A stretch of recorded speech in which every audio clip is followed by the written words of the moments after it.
პირველ რიგში გამარჯვებას მოგილოცავთ. მე აქედან, მარიამი ვარ პირველიდან და თქვენ გამარჯვება მოგილოცავთ სხდომათა დარბაზიდან სინდისის პატიმარმა რეზო კიკნაძემ. მე არ ვიცი თქვენ ეს ნახეთ თუ არა, მე შემიძლია მხოლოდ ფოტო გაჩვენოთ. მას დარბაზში აცვია თქვენი მაისური, თქვენი ფოტოთი. საკანში აქვს ყველაზე მეტი მაისური, სადაც თქვენი ფოტოა დატანილი. მისი პროცესი არის 13 ივნისს. თქვენ ამ დროს იქნებით საქართველოში. მე მაინტერესებს, თქვენ ხომ არ აპირებთ, რომ მის სასამართლო პროცესზე მიხვიდეთ და მხარდაჭერა გამოუცხადოთ, ის თქვენი დიდი გულშემატკივარია და სავარაუდოდ დიდი мотиваცია იქნება თუ ის დაგინახავთ სხდომათა დარბაზში. გამარჯობა, აი რაღაც მაქვს ნანახი, რა თქმა უნდა, და წარმატებებს უსურვებ მაგ ახალგაზრდას და ყველას უსურვებ თავისუფლებას.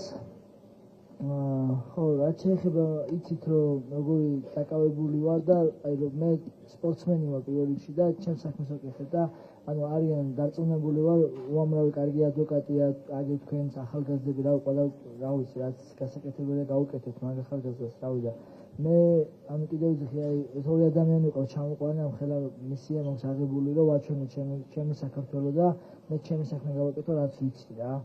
და რა ყველას წარმატებებს უსურვებ და მე იმას გავაკეთებ, რაც ვიცი რა და ამ დანარჩენი აი ყველამ თავის ხო მე პრემპული უნდა გამოვაცხოსო და მე მხედავთ ერთი ჩაოლებრივი სპორტსმენი ვარ რა და სხვას ვერაფერს ვერ ვიქნებ. აი თქვენ ახლა გექნება ჩანსი, რომ რეზო კიკნაძეს უთხრათ, აი ჩვენი კამერის მეშვეობით, შეგიძლიათ მასთან თუ მისთვის თუ რამე გაქვთ სათქმელი, უთხრათ, ასევე სხვა სინდისის პატიმრებისთვისაც შეგიძლიათ თუ პროცესზე ვერ გიხვალთ, ეს პლატფორმა გამოიყენოთ. გაქვთ რამე მათთვის? ყველა პატიმარს უსურვებ თავისუფლებას და წარმატებებს და რა ვიცი, მოკლედ ჯანმრთელობას და მხნეობას. ეს შემიძლია გითხრათ. მხოლოდ ეს არის თქვენი სათქმელი. აგინეთ პროვოკაციას არა, რატომ მე გეკითხებით და თქვენ უნდა მიპასუხოთ.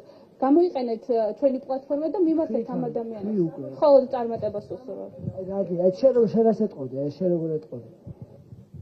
ხო, აი მაქვს შესაძლებლობა მაგრამ და ჩემს ვერ ვნახულობ ეხლა რომ ჩამოვედი რა წარმოგიდგენია?